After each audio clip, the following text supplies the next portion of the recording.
আসলে মানুষ তো মনে করে খামার করলে শুধু লাভ আর লাভ, বিষয়টা আসলে ওইরকম না। যে কোনো ব্যাপারে আসলে যদি নিজে ইনভলভ না হওয়া যায়, ওই বিজনেস আসলে টিকে থাকে না বেশি দিন। আসসালামু আলাইকুম। আজকে আমি চলে আসছি ফার্ম ভ্যালিতে। তো আজকের এই ভিডিওতে রোমিও ওয়ানকে আমি দেখাবো সে কোথায় আছে। তো রোমিও ওয়ান কিন্তু আমার হচ্ছে প্রথম শিরোহী ব্রিডার, যার বয়স বর্তমানে 10 বছর প্লাস চলতেছে। এখন খামারে এখন বিকেলের খাবার দেওয়া হয়েছে। এই হচ্ছে রোমিও।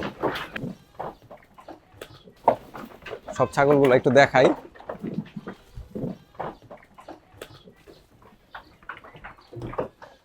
সবার শেষে বাচ্চাগুলো আসতেছে।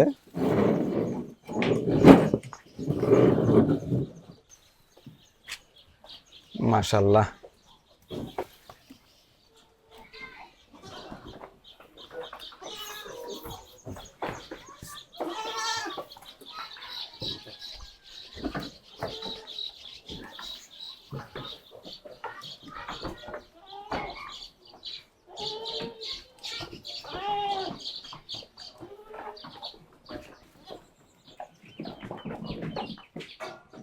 আপনাদেরকে গত সপ্তাহে কিন্তু আমাদের ধামরাইয়ের তেঁতুলিয়ার সোহেল ভাইয়ের ছাগলের খামারটা দেখাইছিলাম, যেটা বিটল ছাগল নিয়ে ডেভেলপ করা হচ্ছে।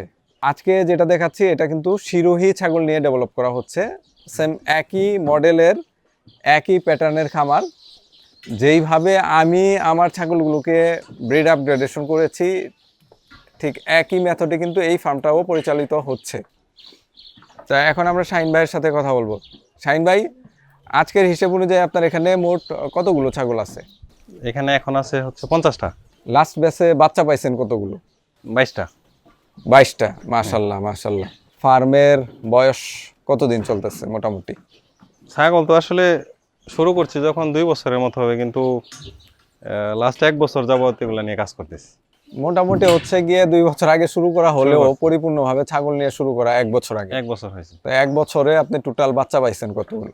1 বছরে এখানে 22টা তো এই বেচে পাইছি। এর আগে পাইছিলাম কয়েকটা বলতে তাও 10-12টা হবে, 12-13টা। সব মিলিয়ে 30-35টার মতো হবে। হ্যাঁ, 30-35টার মতো বাচ্চা হবে, 35টার মতো এরকম। 35টার মতো হবে। তো আপনি শুরুতেই যেটা করলেন যে রোমিও 1কে নিয়ে আসলেন ফার্মে। হ্যাঁ, তো একটা বড় ইনভেস্টমেন্ট, এটা কিন্তু কেউ করে না। তো এইরকম একটা বড় ইনভেস্টমেন্টে আপনি যে আসলেন, সেটার পেছনের কারণটা কি? একটা খামারের মূল সম্পদ হচ্ছে ব্রিডার।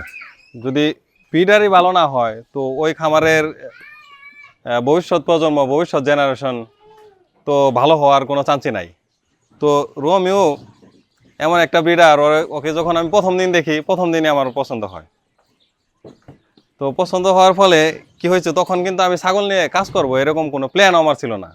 তো হুট করে যখন আপনি বললেন যে রোমিওটা আসলে ছেড়ে দিচ্ছে, মানে যে নিয়েছিল তো উনি ছেড়ে দিবে, তো তখন আর আসলে করতে পারি নাই যে কাজ যখনই করি ওকে নিয়ে রাখি।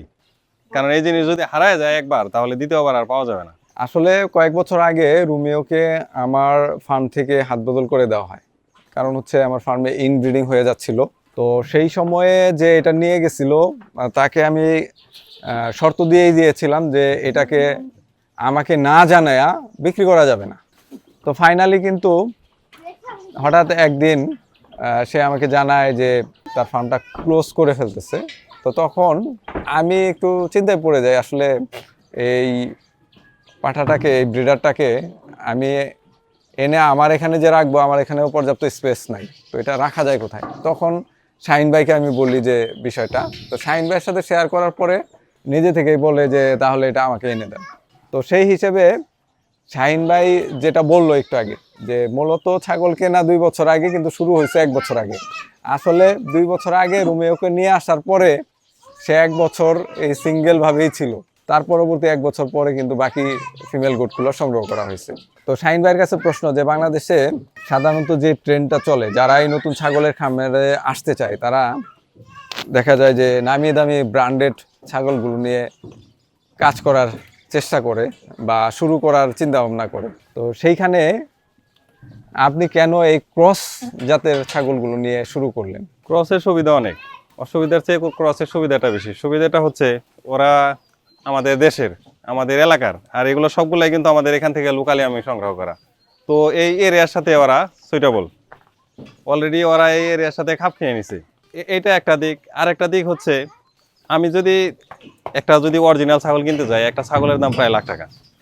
তো ওইখান থেকে আমি নতুন অবস্থায় একটা ছাগল যদি কিছু হয়ে যায়, তো আমার একসাথে কি হবে, লাখ টাকা চলে যাবে। আর এই ধরনের ক্রস ছাগল আমি যখন শুরু করি, যে দুই একটা যদি সমস্যাও হয়, কি হবে, একটা 10 থেকে 12,000, সর্বোচ্চ 15,000। 15,000 চলে গেলে দেখা গেছে খুব একটা সমস্যা হবে না। কিন্তু যদি এই লাখ টাকার ছাগল কয়েকটা যদি চলে যায়, সেখান থেকে সেই ফান্ডটা দাঁড় করে রাখা আসলে পসিবল না।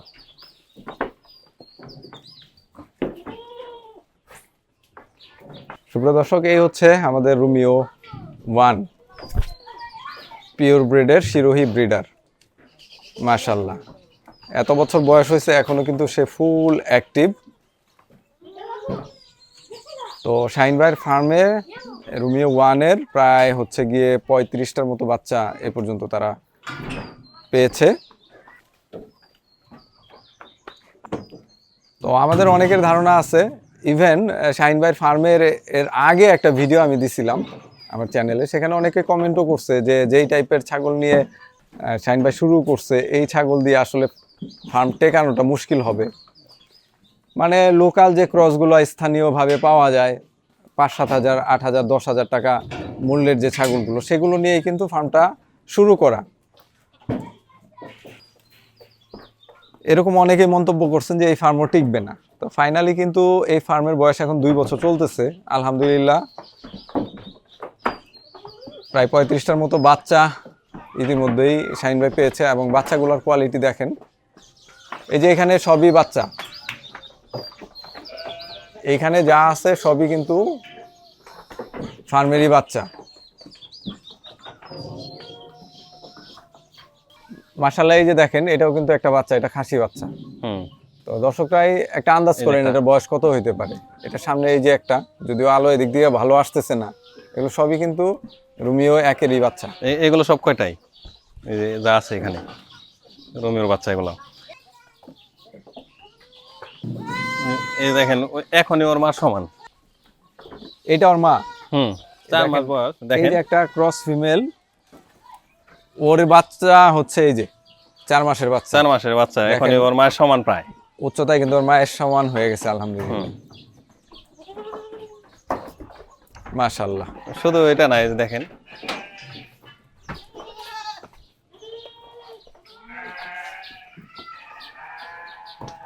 ওইটার মা কোনটা? দুইটা যদি আমরা একসাথে দেখি, কাছাকাছি আনতে হবে না, এই ছাগলটা বেশি ডিস্টার্ব করতেছে। এই দেখেন, শাহিন ভাই ডান হাতে যেটা, এটা হচ্ছে মা। একেবারে খুব সিম্পল একটা ক্রস, লোকাল একটা ক্রস মা। আর ওর বাচ্চাটা দেখেন, এই যে এই বাচ্চাটার বয়স কত শাহিন ভাই? এই বাচ্চাটার বয়স হচ্ছে 6 মাস। 6 মাসের একটা বাচ্চা দেখেন। 6 মাস কিন্তু হয় না এখনো মায়ের সমান। মা আর বাচ্চা একসাথেই দেখেন। তো যেটা ওর মা, সেটা কিন্তু আমাদের লোকাল ক্রসের একটা, খুব সিম্পল ক্রসের একটা ফিমেল, যেগুলো বাংলাদেশের সব এলাকায় পাওয়া যায়। এগুলোর জন্য দেশ বিদেশ ঘোরার বিশেষ কোনো প্রয়োজন নাই বা কারণও নাই, খুব সিম্পল এবং বাজেট ফ্রেন্ডলি। 8 থেকে 10,000-এর মধ্যে, কিংবা কোনো ক্ষেত্রে 6,000, 7,000 টাকার মধ্যে কিন্তু এই ফিমেলগুলো পাওয়া যায়। এই যে ক্রস ফিমেলগুলো দেখেন। তো এই টাইপের ছাগল দিয়েই কিন্তু ফার্মটা ডেভেলপ করা হচ্ছে, এবং এখান থেকেই ইনশাআল্লাহ অনেক ভালো ভালো ছাগল তৈরি হচ্ছে। আগামী 2 বছর পরে এই ফার্মটার চেহারা কিন্তু পুরোপুরি বদলে যাবে। শুধু একটা না, এই যে একটা দেখেন, এটা ওর মা হচ্ছে, যেটা ওর মায়ের থেকে এখনই বড়। মাশাআল্লাহ। তো এইটাই হলো ব্রিড আপগ্রেডেশন। তো সুপ্রিয় দর্শক, শাহিন ভাইয়ের খামারে কিন্তু মাত্র হচ্ছে F1 জেনারেশন, অর্থাৎ জাত উন্নয়নের প্রথম পর্যায়ের প্রথম ধাপের বাচ্চাগুলো আসছে। তো ইনশাল্লাহ জাত উন্নয়নের দ্বিতীয় ধাপে যখন যাবে, অর্থাৎ এই যে এখন যে বাচ্চাগুলো শাহিন ভাইয়ের ফার্মে আসছে, এই বাচ্চাগুলো যখন মা হবে, F2 জেনারেশন যখন সে পাবে তখন কিন্তু এই ফার্মের চেহারা পুরোপুরি বদলে যাবে ইনশাআল্লাহ। যদিও আপনার ফার্মের বয়স খুব বেশি না, বাট এই অল্প সময়ে আপনি যতটুকু ফেস করছেন, যত কিছু দেখছেন, যত প্রবলেমগুলা একটু শর্টকাটে বলেন, যাতে মানুষ একটু সচেতন হয়, সতর্ক হয় আসার আগে। আসলে মানুষ তো মনে করে খামার করলেই শুধু লাভ আর লাভ। বিষয়টা আসলে ওইরকম না। খামার করার আগে আগে নিজের আগে ট্রেনিং করতে হবে, নিজের কাজ করতে হবে আগে। যে নিজে না কাজ করতে পারবো তার জন্য খামার না। যে কোনো ব্যাপারে আসলে যদি নিজে ইনভলভ না হওয়া যায়, ওই বিজনেস আসলে টিকে থাকে না বেশি দিন। তো যে ঠাই করুক, ওই আপনার নিজের শ্রম দিতেই হবে।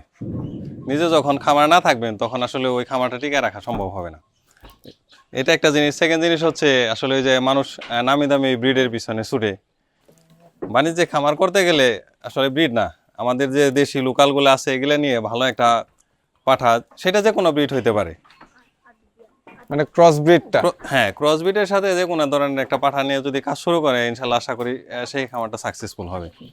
আর আরেকটা জিনিস হচ্ছে আপনার, আমরা যারা ছাগল সংগ্রহ করার ক্ষেত্রে আসলে একটু খেয়াল করে সংগ্রহ করতে হয়।